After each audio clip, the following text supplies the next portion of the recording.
एक प्रश्न और आता है, कई लोग कहते हैं पितरों की, पूर्वजों की पूजा करनी चाहिए, कई लोग कहते हैं नहीं करनी चाहिए। संशय बना हुआ है लोगों में, तो कब करनी चाहिए कब नहीं करनी चाहिए? देखो, पितरों की पूजा के लिए हम और आपके लिए जो है पितृदोष एक ऐसी चीज है। राम चार बताए। अच्छा। एक राम दशरथ घर डोले। हाँ। एक राम घटघट में बोले। हाँ। एक राम का जगत पसारा। एक राम सारे जग से न्यारा। अच्छा। हाँ, वो सताकाल राम। हेलो नमस्कार, जय हिंद दोस्तों, स्वागत करते हैं आप सभी का आपके अपने यूट्यूब चैनल में जिसका नाम है आपके विचार।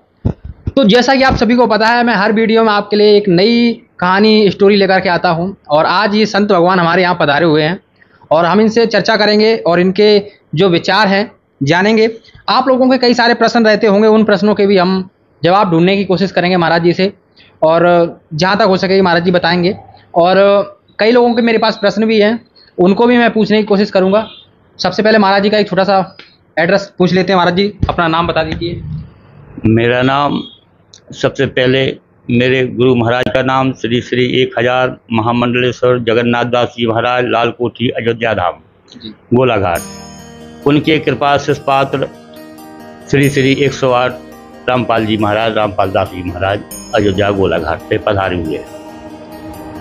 ये तो मेरा परिचय हुआ। और आगे के लिए अब तो भाई जैसा श्रोता होता है, श्रोता के हिसाब से वक्ता भी हो जाता है। क्या बात है, बहुत बढ़िया। जिस तरह का श्रोता वैसे ही वक्ता भी होना चाहिए। बहुत बढ़िया बात बोली महाराज जी। महाराज जी, कई लोगों के मन में प्रश्न रहता है कि इंसानी जीवन में बाबा बन जाना चाहिए, ये गृहस्थ जीवन में होकर भी भगवान को अपन प्राप्त कर सकते हैं कि नहीं कर सकते हैं। कई मन में विचार चलते हैं लोगों के। तो वो भगवान को प्राप्त अपन बाबा बनकर ही कर सकते हैं या फिर गृहस्थ जीवन में भी कर सकते हैं? बेटा हो, गृहस्थ जीवन तो गृहस्थ आश्रम सबसे ज्येष्ठ आश्रम बताया गया है। इससे तो सब नीचे सब परे हुए हैं। गृहस्थ जीवन में रह करके अगर जो परमात्मा की भक्ति को, शक्ति को प्राप्त करता है तो वो तो बड़ा सौभाग्यशाली पुरुष है। जैसे कि हमारे महापुरुषों ने बताया है कि गृहस्थ जीवन में 24 घंटा होते हैं, 12 दिन के और 12 रात के। इसी प्रकार से 24 घंटा को महापुरुषों ने 4 जगह विभाजन किया। वो 4 जगह इस तरीके से बनती है, जैसे 6 घंटा आपको सोने के लिए, तो अब 6 घंटा में आपकी निद्रा पूरी हो जाएगी। क्यों कि आप 10 बजे सो जाओगे, 4 बजे जग जाओगे। ब्रह्म मुहूर्त में आप जग करके अपने नत बंधन, सूर्य को वंदन, पृथ्वी धरती माता को वंदन, अपने माता गुरु को वंदन, सबसे वंदन करके और अपने दिनचर्या में लग जाओगे। तो इस तरीके से आपकी निद्रा जो हो जाती है, ये सवेरे की दिनचर्या हुई। दूसरी शिफ्ट पड़ती है, फिर आप जैसे गृहस्थ जीवन में किसान के घर जन्म हुआ है, हम कोई अफसर नहीं, अधिकारी नहीं, तो हम कैसे यापन करें? 6 घंटा हम कार्य कुशलता करेंगे, अपने ढोर चौपे पशुओं का जीवन यापन करेंगे, चारा पत्ता करेंगे, दुहाऊ दुहनू करेंगे, सब कुछ उनका भी 6 घंटा हम जो है व्यतीत कर सकते हैं उसमें। और आप महापुरुष ने 6 घंटा हमको, जैसे मनुष्य शरीर मिला हमको, तो हम इस तरीके से अगर लगे रहेंगे तो हमको टहलने घूमने की भी लिए समय बताया महापुरुषों ने कि 6 घंटा आप टहल घूम सकते हो हैं। तो आपकी जो दिनचर्या भी हो गई, काम भी हो गया और आपकी निद्रा भी हो गई। तो अब बच्चा 6 घंटा, तो 6 घंटा आपके लिए है भजन सिमरन के लिए। तो आप जो है 6 घंटा आप भजन सिमरन में लग जाइए। क्यों कि बिना सिमरन के जो भव सागर से पार नहीं हो सकता है। क्यों कि बार मथे गिरत उपजे सकता थे बरतेल। तो आप तो सब विद्वान जी हो, पढ़े लिखे बच्चे हो, और हम तो कम पढ़े लिखे हैं बेटा। लेकिन ऐसी कोई बात नहीं। क्यों कि अब जो है अब आजकल की दुनिया दूसरी हो गई है और पहले हमारी दुनिया में ये नहीं था जो हम आपको जो देखने के लिए मिल रहा है। क्यों कि भारतीय संस्कृति नाम निशान को खत्म हो गई है बेटा हो। वो गोचर तक माया जानो, अब तो माया में लुप्त है जीव प्राणी। इसलिए हम तो यही कहेंगे कि गृहस्थ जीवन सबसे बड़ा जीवन है, सबसे बड़ा आश्रम है, इससे सब नीचे वाले आश्रम। क्यों कि इस गृहस्थ आश्रम में हमको सारी जो सांसारिक सुख सुविधाएं हैं सब सारी की सारी उपलब्ध होती हैं और अन्न में नहीं। जैसे हम बैरागी बन जाएं तो बैराग जो राग द्वेष से रहित होगा वही बैरागी बनेगा। तो बैराग अब राग द्वेष से रहित होने के लिए हम जंगल देखने पड़ेगा। तो राम नहीं व्याप्ति होना तो बेटा सीधा सर्कुलेशन परमात्मा से जुड़ता है। अगर उस परमात्मा से हम जुड़ रहे सांसारिक सुख भोग करके तो हम तो सबसे अधिक परे हो गएंगे। क्यों कि हमारे पास कोई नहीं माया व्यसन। तो अब जो गृहस्थ जीवन में सब माया से अल्वलुप्त होकर के, सब माया गृहस्थ जीवन में सुचारू रूप से पालन करके अगर वो परमात्मा की भक्ति में लगता है तो वो सबसे बढ़िया। क्यों कि भगवान श्री कृष्ण योगी नहीं योगेश्वर कहलाए। किसके वजह से? किसी के वजह से।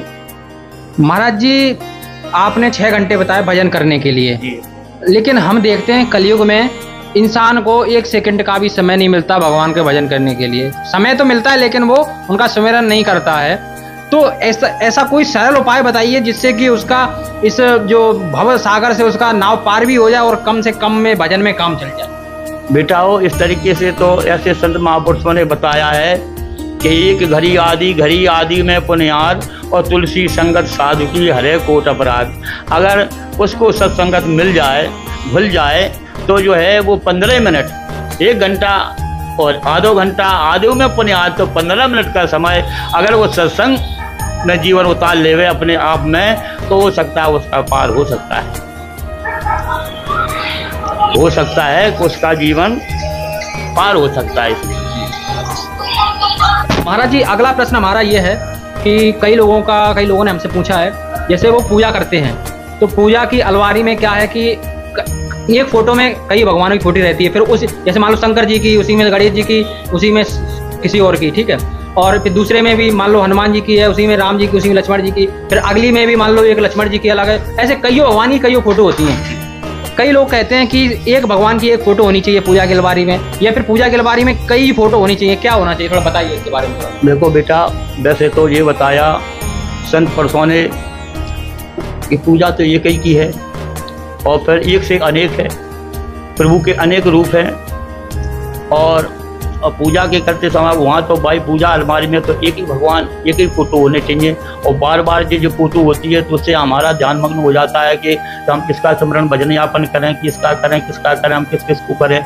तो इसलिए हमारा आपका आराध्य तो एक ही है, और एक आराध्य, एक आत्मबल, एक विश्वास, एक अपना आत्मबल होने चाहिए, एक विश्वास होने चाहिए, तो एक पर निर्भर होने चाहिए। जैसे हमारे कबीर साहब ने साथी कही कि चलती चाकी देख के दिया कबीरा रोए, और 2 पाटन के बीच में साबित बचाने को। तो दूसरी अर्धाली में कहते हैं कि आसपास जो रहे सभी दरोरे जाए, और जो कीला से टिक रहा हो तो बारे न बाको, तो उसका बाल बांका नहीं हुआ जो कीला रूपी उस परमात्मा से टिका हुआ है।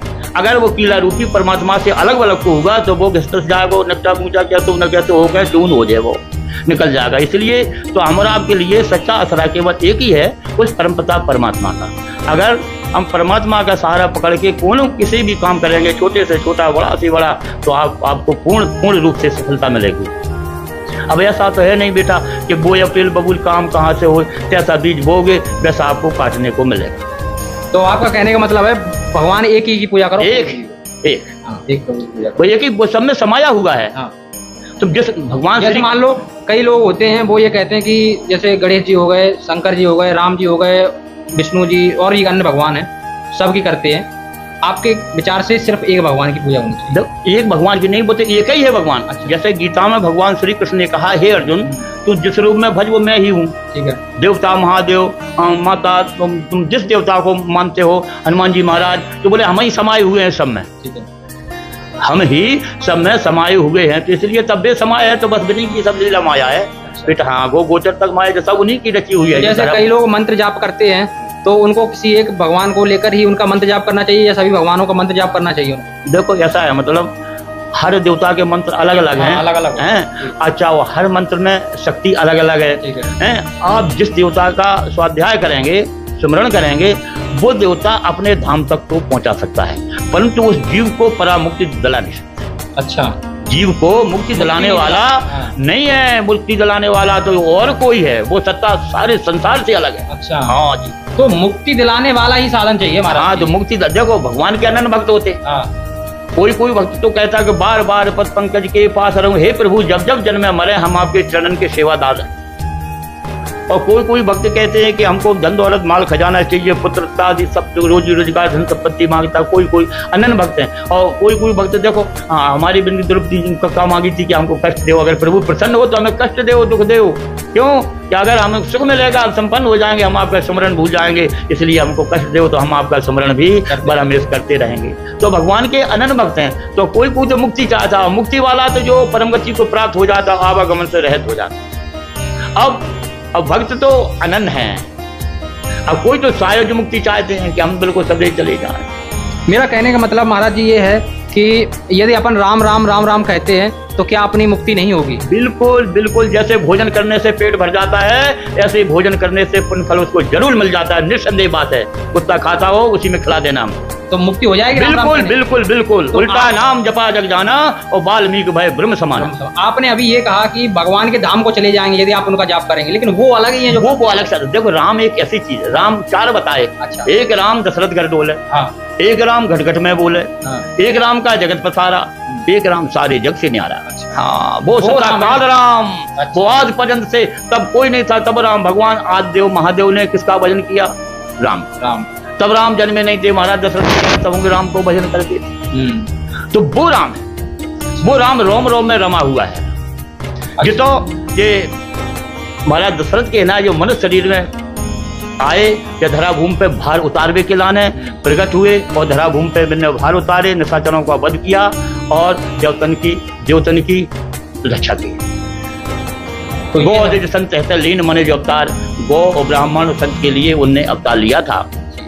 तो ये है महाराज जी। महाराज जी एक प्रश्न और आता है, कई लोग कहते हैं पितरों की पूर्वजों की पूजा करनी चाहिए, कई लोग कहते हैं नहीं करनी चाहिए, संशय बना हुआ है लोगों में, तो कब करनी चाहिए कब नहीं करनी चाहिए? देखो पितरों की पूजा के लिए हम और आपके लिए जो है पितृदोष समय आता है। हाँ, 15 दिन का वो आता है। हाँ। तो जो कुंवार के महीने में लगता है श्राद्ध पक्ष, तो श्राद्ध पक्ष में अगर तो पितरों की सेवा पूजा करोगे तो वो उन्हीं के लिए लगता है और करना चाहिए प्रत्येक जीव प्राणी को, क्योंकि वो गीता पाठ सुनाना चाहिए उनको पितृदोष में। उनको पितृनित्य से बिल्कुल भोजन पान तर्पण, हाँ भोजन पान तर्पण और अज्ञाचारी करने के बाद में उनको सब कुछ, उनको एक गीता का पाठ भी सुनाया करो, तो रोज के रोज उनको जो गीता का पाठ सुनने को मिलेगा तो उनसे वे मुक्ति के पात्र बन जाए, उनको खुशी भी मिलती है, खुशी भी मिलती है, हाँ आत्मा को शांति मिली और वे नहीं तारण तरण भी हो जाते, मुक्ति भी हो जाते हैं। गीता स्वाध्याय ऐसा बताया है कि पुत्रों के लिए। जी, तो आपका कहने का मतलब ये श्राद्ध पक्ष में ही करें, बाकी की कोई जरूरत नहीं। वैसे करो तो और भली बात ही है। क्यों? तो माता पिता वैसे नहीं, फिर वो मोह हो जाता है। हाँ। फिर वो प्राणी उसी में फंस के रह जाता है, तो वो उसकी मुक्ति नहीं हो पाएगी। और अगर आप श्राद्ध पक्ष में करेंगे तो बात अलग हो जाती है, वो मुक्ति के लिए साधन हो जाता है। चलिए ठीक है।